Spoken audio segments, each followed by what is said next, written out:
Oi, rapaziada, eu e meu amigo Greve, vamos jogar pedra, papel e tesoura pra ver quem lava os pratos. Quem perder vai ter que lavar.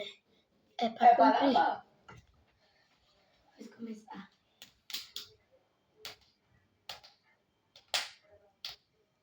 Um a 0 pra eu. 2-0 pra eu. É até 3, hein? Se eu vencer, É até aí- 5. se eu vencer Não, ele vai ter que é até lavar. 5. Tá bom, é até 5. Ele empatou, rapaziada.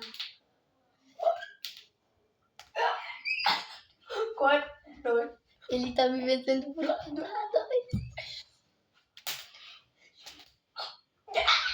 Vai lavar. Vai lavar. Infelizmente, rapaziada, ele me venceu por 5-3. Rapaz,